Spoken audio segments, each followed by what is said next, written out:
Hello viewers, मैं major general Nilendra Kumar YouTube channel Lex Consilium Foundation की तरफ से अभी राधिका झा से टॉर्चर के बारे में बातचीत कर रहा हूँ। यहाँ पर एक प्रश्न उठता है कि कुछ एक्सटर्नल एजेंसीज़ हैं जो कि टॉर्चर की जो प्रॉब्लम है, उसके जो चैलेंजेस हैं, उनको मिटिगेट करने में, उनको कम करने में कुछ सहायक सिद्ध हो सकते हैं, जैसे कि लॉयर्स हैं, डॉक्टर्स हैं, मजिस्ट्रेट हैं या ह्यूमन राइट्स की एजेंसीज़ हैं, NHRC, SHRC वगैरह।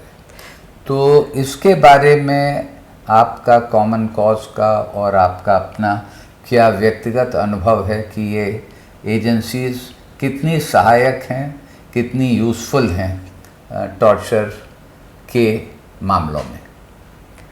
ये अनफॉर्चुनेटली सिर्फ हमारी स्टडी में नहीं बल्कि और बहुत ऐसे एविडेंस बताते हैं कि ये जो 3 एक्टर्स हैं वो बहुत ज़्यादा एक्टिव नहीं हैं टॉर्चर को प्रिवेंट करने के लिए, या जब टॉर्चर हो जाए तो उसके बाद उसके खिलाफ इन्वेस्टिगेशन में।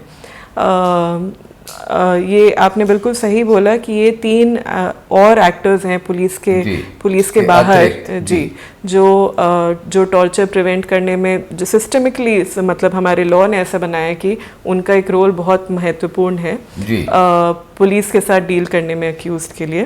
जैसे लॉयर्स से अगर हम शुरू करें, बिल्कुल, तो लॉयर्स तो राइट टू लीगल एड तो हमारा कॉन्स्टिट्यूशनल राइट है, आर्टिकल 22 के अंदर आता है कॉन्स्टिट्यूशन के।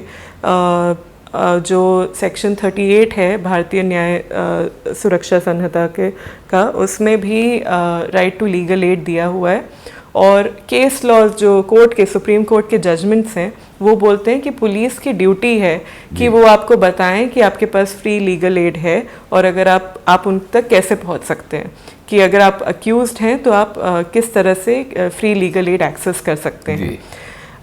लेकिन ये बहुत ही रेयर होता है कि पुलिस करती है, बल्कि पुलिस वालों ने जो सर्वे में हमें बताया उसमें 30% पुलिस वाले ये मानते हैं कि लॉयर्स को तो इन्वेस्टिगेशन के दौरान प्रेजेंट होना ही नहीं चाहिए पुलिस स्टेशन में। बिल्कुल, जबकि सेक्शन 38 BNSS का बोलता है कि they have a right to be present at least at some point during the interrogation. Doctors का अगला, एक्चुअली लॉयर्स पे एक और बात मैं बताना चाहूँगी कि लॉयर्स, डॉक्टर्स और कुछ मैजिस्ट्रेट्स के साथ हमने इन डेप्थ इंटरव्यूज़ किया कि समझने के लिए कि उनके एक्सपीरियंसेस क्या हैं। तो लॉयर्स ने हमको बताया कि पुलिस अक्सर उनको पुलिस स्टेशन में घुसने भी नहीं देती ताकि वो अपने क्लाइंट को रिप्रेजेंट कर सकें। उन्होंने मतलब पुलिस फैसिलिटेट करना तो बहुत दूर की बात है, उनको कुछ अलग प्रोसीजरल गाइडलाइंस फॉलो करने पड़ते हैं ताकि वो अपने क्लाइंट से बात कर सके पुलिस स्टेशन के लॉकअप के अंदर। अब अगर हम डॉक्टर्स के ऊपर बात करें तो डॉक्टर्स के लिए एक्चुअली मैं जो जयराज और बेनिक्स का केस था जिसके बारे में हमने पहले भी बात की थी, उसके ऊपर वापस थोड़ा सा जाना चाहूँगी।